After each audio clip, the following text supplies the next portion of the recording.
Hello, folks. We are continuing on with our next instructional video, I guess, about some of the online games that you can be doing during this time.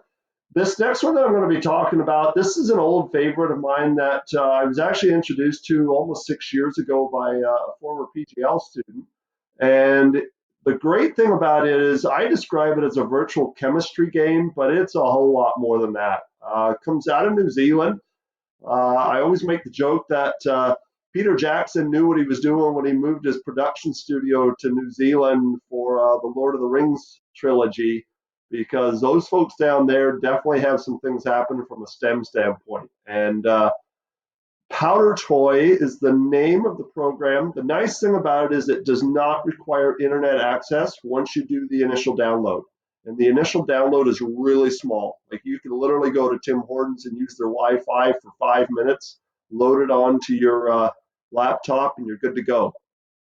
The one thing with it is it does work best with just Windows-based laptops. There is a tablet version of it called the Powder Game, which is doesn't quite have the same amount of features. Doesn't work particularly well with a Mac. So you're definitely looking at a Windows base. Doesn't, and because it needs to be downloaded into the hard drive, doesn't work with a Chromebook as well.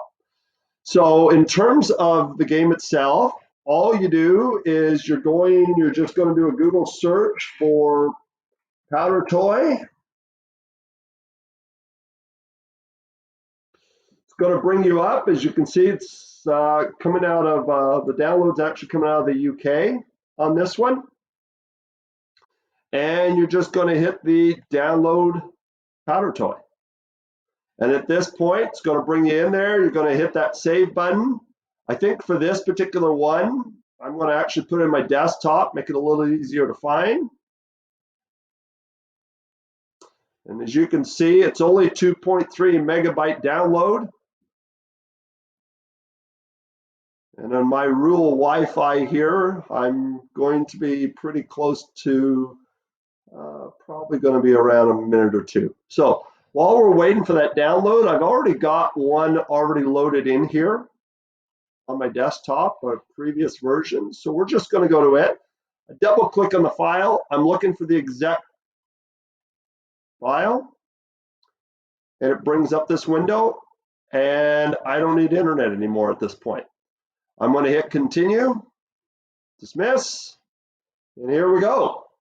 So in this particular window, a few things as you're looking at it that you need to be mindful of. The first section is the section up along this upper right-hand corner.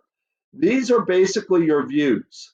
So as I'm going through this, if I want to see in terms of the ambient heat, I can click on the A. Newtonian gravity is going to show me how the gravity is affecting it. D is kind of your standard one where I'm going to draw decorations. This is where I'm actually going to create what I want to create. I can draw a gravity field, and I can also look at the sand effects of things. Right below that, this is where all my categories are. My categories, to begin with, I have my walls. So when I click on my walls, it gives me a whole bunch of choices down here along the side. So in this particular one, again, this is just a basic wall. I'm going to just get rid of that new version. I recognize that. So there's my basic wall, blocks everything. Click on that, and I'm going to start drawing. So there's my container. And then as I continue on down through here, you'll notice my next one, I have electronics. This is, if you want to talk about in terms of actually developing even an entire computer motherboard and all the electronics that would be involved with it, if you're talking about any type of electrical circuitry, it's pretty much got everything that you would be looking for through here. So you've got your metal, you've got your electricity, you've got your P-type silicone, insulators, semiconductors, electrodes, all of those things that pertain to electronics, have them within that category. My next one is my powered materials. So my powered materials in this case, you're looking at a linear detector, you're looking at a life sensor. So we can even develop a robot off of this in terms of modeling a robot if we wanted to. As we keep going down, we have our forces. So as we get into our science units, you can look at all the different forces and how they're going to interact. So again, you can have a frame. You can develop a frame that you can put your pistons off of. You've got your pistons and those areas as you continue.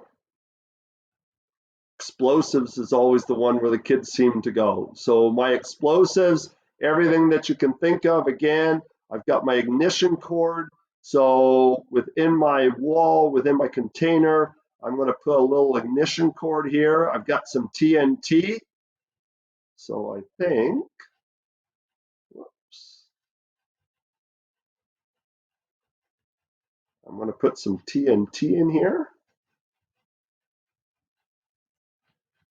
And then I'm going to hop over to my fire. And let's see what happens as it goes down.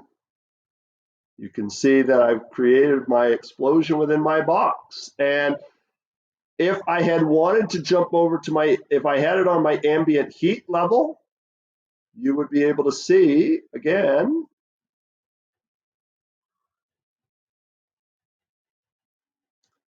type of explosion that I would be able to create off of that. So I'm going to go over to my ambient heat view. Whoops, I need to do my fire, of course. A little bit of a burn there. And it gives me a little bit of a different view then in terms of that ambient heat. I saw that red coming off of it.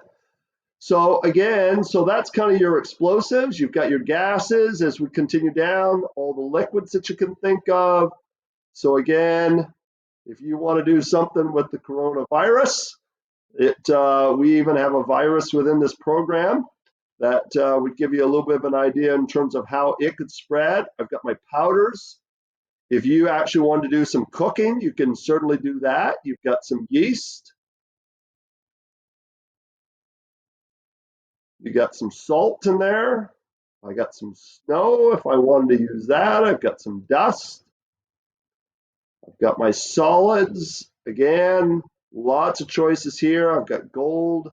I've got titanium if I wanted to build with that. I've got my radioactive information. And as we continue on down, I've got some of my what they call my game of life. So this is where I can actually move some of the things. It's a life type.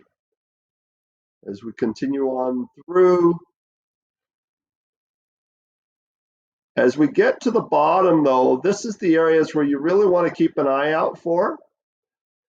My search button, if there was something in particular that I wanted to find, I can click on my very bottom one. And again, let's say I wanted to find that virus again.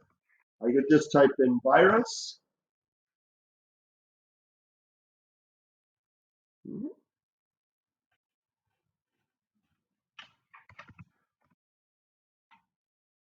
I only have to get the first few letters, click on it, and I've got my virus now spreading through there. As I continue on, and as you continue on along the bottom here, you'll notice I've actually got a pause button. So as if during my explosion, if I wanted to pause it, I could do that. I've got my simulation options. If you do have online access, you can get an account. And if I jump over and want to find a simulation, this is where it gets really interesting.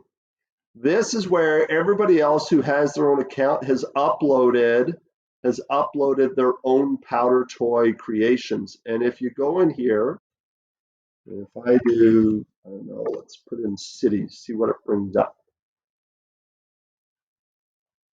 It gives me a whole lot of options again. If I was, for example, to click on that destroyable city, and go to open, it will drop it right in there for me, and then I can actually add to it from there as well. So if you like it, you're going to vote down at the bottom. If you don't like it, you can do the opposite. And it's basically just about anything that you can think of in terms of simulation or modeling. I suspect you can probably create it within this game. So enjoy. If you have any questions, feel free to get your own account. There is a forum that's associated with it as well. And you can certainly, there's lots of people around the world that are doing this game and can certainly answer some questions for you if that's where you want to go. Thank you very much, folks.